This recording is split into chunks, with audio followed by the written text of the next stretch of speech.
have any cards, Donald Trump famously told President Zelensky. You're not in a good position. Well, now it's the US president who appears to have folded. Trump last night extended the Iran ceasefire indefinitely. The bombing will stop, quote, until such time as the Iranians have agreed on their proposal. And to be clear, anybody who's against this war or any war should be glad about that. The problem for the president is that he has very little to show for the lost lives and the $60 billion impact on the US economy. Iran attacked 3 ships in the Hormuz Strait today. The US blockade of Iranian ships continues. And what all of this means in practice is that gas prices are at the highest point in years, and inflation is now higher than before Trump returned to office. His approval rating is inevitably heading in the wrong direction. And yesterday, with the clock ticking on the first ceasefire, Trump raised the stakes. You're saying that you need at least the prospects for a signed deal today and tomorrow, or else you would resume bombing Iran. Well, I expect to be bombing because I think that's a better attitude to go in with. But we're ready to go.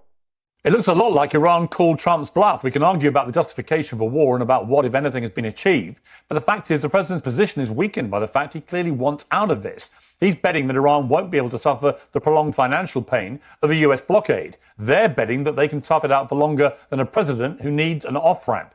And as long as they can turn off a fifth of the world's oil supply like a bathroom tap, they're probably right. Iran said today that the ceasefire means nothing and is probably the pretext for a surprise attack. The most chilling fact is that they don't seem to care if it is.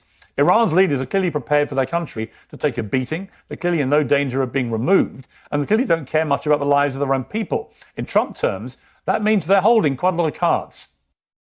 Brutal. And again, I appreciate the acknowledgement that Donald Trump's polling is atrocious on this.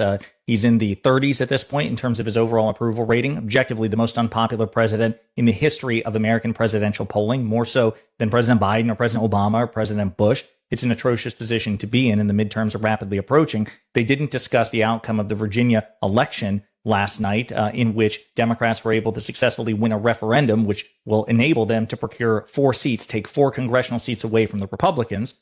Unless, of course, the Virginia Supreme Court strikes it down, which is possible. They're supposed to hear a case on that in the next few days, so we'll see what happens. But again, this is Trump's British BFF, the one who always grades him on a curve, the one who's always inclined to give him the benefit of the doubt,